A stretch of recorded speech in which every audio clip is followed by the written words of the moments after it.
L'interview de Jean-Pierre Elkabbach. Jean-Pierre, vous recevez ce matin, vous êtes en ligne avec Yann Cariou, le commandant de l'Hermione. Messieurs, c'est à vous. Commandant Yann Cariou, d'abord bravo et merci d'être avec nous. À Paris, il est 6h du matin. Notre conversation est enregistrée. Vous êtes en train de naviguer entre Norfolk et Yorktown, où vous êtes attendu dans quelques heures. Est-ce que vous pouvez dire, ça y est, maintenant, c'est l'exploit?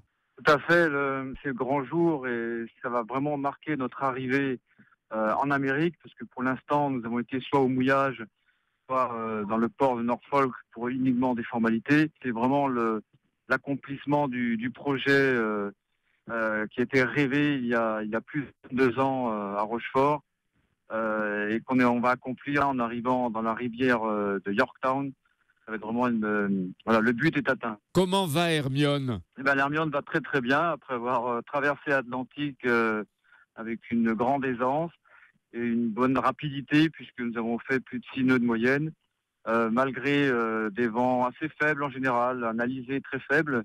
Mais l'Hermione a encore démontré ses qualités de rapidité et de manœuvrabilité. C'est-à-dire que vous auriez pu aller plus vite que le délai prévu.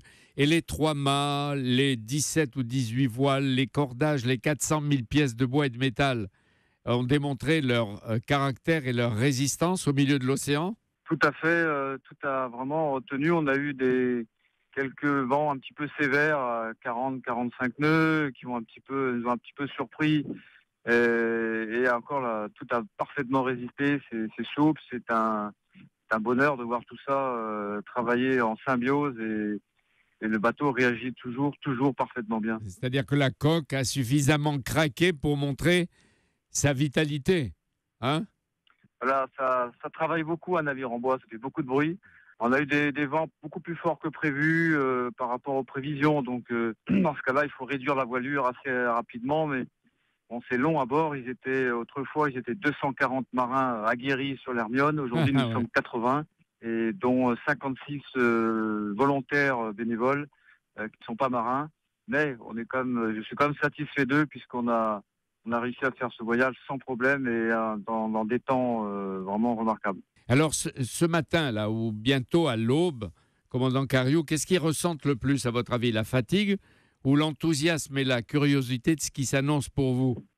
Pour l'instant, c'est vraiment l'enthousiasme et la curiosité de ce qui nous attend, parce que ça va être un grand jour, le D-Day, puisque ça va vraiment couronner cette traversée qui s'est engagée depuis le 18 avril. C'est-à-dire ça fait maintenant 1 mois et demi que nous avons quitté Rochefort. Et donc demain, c'est vraiment l'arrivée officielle avec beaucoup de cérémonies, beaucoup de célébrations, beaucoup de discours. Notamment le gouverneur de la Virginie qui sera présent pour nous accueillir. Voilà, ça va être vraiment un grand moment. Donc l'excitation à bord, oui, est là. Oui, vous êtes tous prêts. Et vous n'avez pas eu, comme autrefois, punir les marins indisciplinés, hein? Et comment était la météo? Et comment elle est aujourd'hui? Alors là, depuis 3 jours, on a vraiment un mauvais temps. On a eu un gros orage en arrivant au Cap Henry, dans la Chesapeake. Et puis par la suite, beaucoup de pluie. Il pleut depuis 3 jours. Là, pareil, il fait gris, c'est pas très chaud. Donc on a un temps plutôt d'hiver, mais on sait que ça va s'arranger. Ça devrait s'améliorer dans les jours qui viennent. Mais c'est quand même extraordinaire parce que vous êtes avec l'Hermione en train de naviguer 235 ans après la frégate de Lafayette, qui a dû souffrir davantage, vous. Et Hermione, ce projet de plus de 20 ans de Bénédicte Donnelly et d'Éric Orsena, qui a été partagé par toute une région, maintenant par tout un pays, est en train de se réaliser et d'aboutir. Il y a 11 escales encore prévues, c'est-à-dire 11 jours de fête. Oui, plus, parce que chaque escale dure entre 2 et 3 jours, donc ça va être une succession de visites, d'échanges avec les Américains qui vont... Ça monte en pression.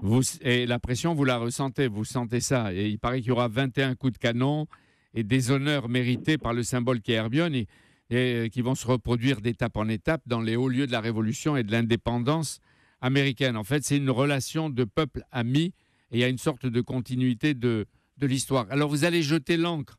Il paraît que ce n'est pas une mince affaire parce que l'ancre pèse 1,7 tonne, près de 2 tonnes.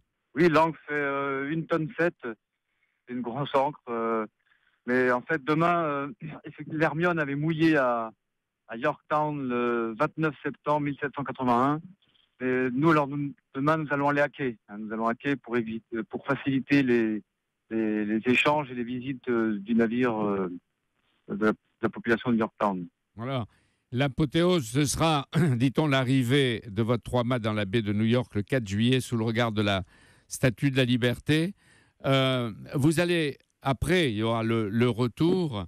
Vous revenez à Brest ou à Bordeaux? Parce qu'il y a une certaine confusion. Oui, le retour se fait à Brest le 10 août. C'est vraiment notre première escale de retour d'Amérique. Et ensuite, peut-être Bordeaux, mais je n'ai pas encore la confirmation. Oui, vous savez que tous les Français sont enthousiasmés par cette extraordinaire aventure collective que vous vivez. Et ils vous suivent avec autant d'envie que d'admiration. Est-ce qu'il y a une leçon, puisqu'Hermione donne l'exemple en ce moment? Est-ce qu'il y a une leçon de ce que vous faites? Bon, pour les Français, c'est le succès d'une petite association qui est partie de rien et qui a monté cet énorme projet, qui a réussi, qui a maintenu le cap contre vents et marées, contre tous les aléas financiers et autres. C'est une démonstration de volonté, de courage et l'aboutissement d'un projet. On s'en rend compte ici où tout le monde est admiratif. On voit la fierté. Dit, voilà, et vous montrez, l'image de la France. Au départ, vous avez dit Hermione, c'est une bête de course. Là, vous êtes en train de le démontrer, c'est ça, commandant Cariou? Ah, tout à fait, c'est un navire formidable qui était déjà une grande réussite au XVIIIe siècle. Et nous, 230 ans plus tard, nous redécouvrons toutes les prouesses de ce navire, toutes ses qualités de rapidité, d'évolution. On est souvent très, très admiratif en naviguant à bord d'Hermione. Et vous, qu'est-ce que vous ressentez personnellement?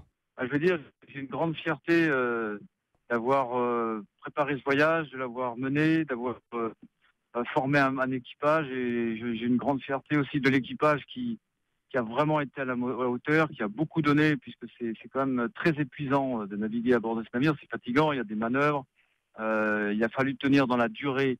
1 mois et demi de navigation, quand même, c'est quelque chose. Pour des gens qui n'étaient pas tous habitués à faire des longs séjours en mer, donc une grande satisfaction. Et en plus, maintenant, c'est plutôt de l'émotion parce qu'on commence à ressentir autour de nous, ici en Amérique, que les gens sont admiratifs et on sent qu'ils sont un petit peu remués quelque part. Qu'on vienne comme ça leur rappeler un peu l'histoire. Voilà, les Américains, et en plus, ils sont assez admiratifs aussi de l'Hermione, ce navire qui laisse personne indifférent. Voilà. Voilà, on est fiers et puis on est un petit peu émus parce que les Américains font les choses en grand. En tout cas, bravo à vous tous, commandant Cariou. Longue vie à Hermione, vive Hermione et bonne journée qui va être aussi intense. Dimanche, l'invité du grand rendez-vous iTélé Le Monde et Jean-Christophe Cambadélis. En direct du Congrès de Poitiers. Eh bien, on y sera avec vous, mon cher Jean-Pierre. Rendez-vous pour le grand rendez-vous iTélé Le Monde Europe 1.